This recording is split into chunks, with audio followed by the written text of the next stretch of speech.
আসসালামু আলাইকুম। বিশেষ সুবিধা কার্যকরের চূড়ান্ত অফিস আদেশ। গণপ্রজাতন্ত্রী বাংলাদেশ সরকার, অর্থ বিভাগ, অর্থ মন্ত্রণালয়। প্রজ্ঞাপন। তারিখ 5 জুন 2025। চ্যানেলটি সাবস্ক্রাইব, লাইক, শেয়ার এবং কমেন্টস করে সাথে থাকুন।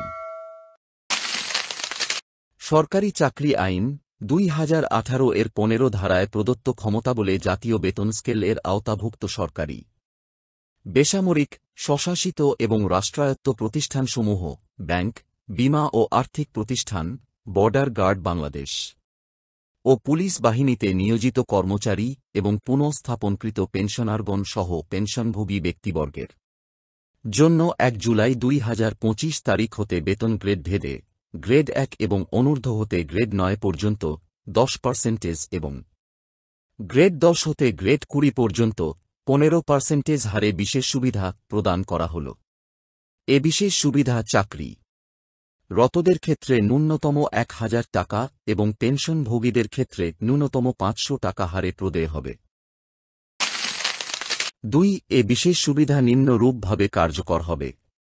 ক 1 জুলাই 2025 তারিখ হতে প্রতি বছর 31 জুলাই তারিখে প্রাপ্য মূল বেতনের ওপর গ্রেড 1 ও তদূর্ধ্ব হতে গ্রেড 9 এর অন্তর্ভুক্ত চাকুরিরত কর্মচারীগণ 10% হারে এবং গ্রেড 10 হতে গ্রেড 20 এর অন্তর্ভুক্ত চাকুরিরত কর্মচারীগণ 15% হারে বিশেষ সুবিধা প্রাপ্য হবেন। খ অবসরোত্তর ছুটিতে থাকা কর্মচারীগণ অবসরোত্তর ছুটিতে গমনের পূর্বকালীন সর্বশেষ প্রাপ্ত মূল বেতনের ভিত্তিতে উপর্যুক্ত ক অনুচ্ছেদে বর্ণিত গ্রেড ভিত্তিক হারে বিশেষ সুবিধা প্রাপ্য হবেন। গ পেনশন পুনঃস্থাপনকৃত কর্মচারীগণ সহ সরকার হতে পেনশন গ্রহণকারী কর্মচারীগণ পেনশনের বিদ্যমান অংশের উপর উপর্যুক্ত ক অনুচ্ছেদে বর্ণিত গ্রেড ভিত্তিক হারে বিশেষ সুবিধা প্রাপ্য হবেন। ঘ যে সকল অবসর গ্রহণকারী কর্মচারী তাদের গ্রস পেনশনের 100% অর্থাৎ সম্পূর্ণ অংশ সমর্পণ করে এককালীন আনুতোষিক উত্তোলন করেছেন এবং এখনও পেনশন পুনঃস্থাপনের জন্য উপযুক্ত হননি, তাদের ক্ষেত্রে এ বিশেষ সুবিধা প্রযোজ্য হবে না। ন জাতীয় বেতন স্কেলে নির্ধারিত কোনো গ্রেডে সরকারি কর্মচারী চুক্তিভিত্তিক নিয়োগের ক্ষেত্রে চুক্তিভিত্তিক নিয়োগের অব্যবহিত পূর্বে সর্বশেষ আহরিত তার মূল বেতনের ভিত্তিতে এ সুবিধা প্রযোজ্য হবে। তবে শর্ত থাকে যে এরূপ চুক্তিভিত্তিক নিয়োজিত ব্যক্তি পেনশনভোগী হলে পেনশনের বিদ্যমান অংশ অথবা চুক্তিভিত্তিক নিয়োজিত হওয়ার অব্যবহিত পূর্বের সর্বশেষ আহরিত মূল বেতনের ভিত্তিতে যে কোনো এক ক্ষেত্রে এ সুবিধা প্রাপ্য হবেন। চ সাময়িক বরখাস্তকৃত কর্মচারীগণ সাময়িক বরখাস্ত হওয়ার তারিখের অব্যবহিত পূর্বের মূল বেতনের 50% উপর উপর্যুক্ত ক অনুচ্ছেদে বর্ণিত গ্রেড ভিত্তিক হারে বিশেষ সুবিধা প্রাপ্য হবেন।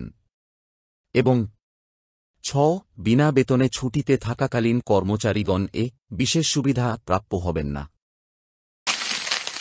3 সরকারের রাজস্ব বাজেট হতে প্রদত্ত অনুদানে পরিচালিত প্রতিষ্ঠান ব্যতীত অন্যান্য স্বশাসিত সংস্থা, রাষ্ট্রায়ত্ত প্রতিষ্ঠান এবং ব্যাংক, বীমা ও আর্থিক প্রতিষ্ঠানসমূহের কর্মচারীদের ক্ষেত্রে যারা জাতীয় বেতন স্কেল 2015 এর আওতাভুক্ত এ বিশেষ সুবিধা প্রদান বাবদ প্রয়োজনীয় ব্যয় সংশ্লিষ্ট প্রতিষ্ঠানসমূহের নিজস্ব বাজেট হতে মেটাতে হবে।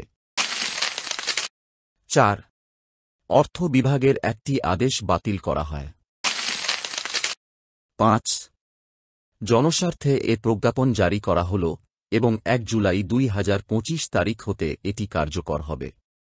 রাষ্ট্রপতির আদেশক্রমে দিলরুবা সাহানা, অতিরিক্ত সচিব, অর্থ বিভাগ।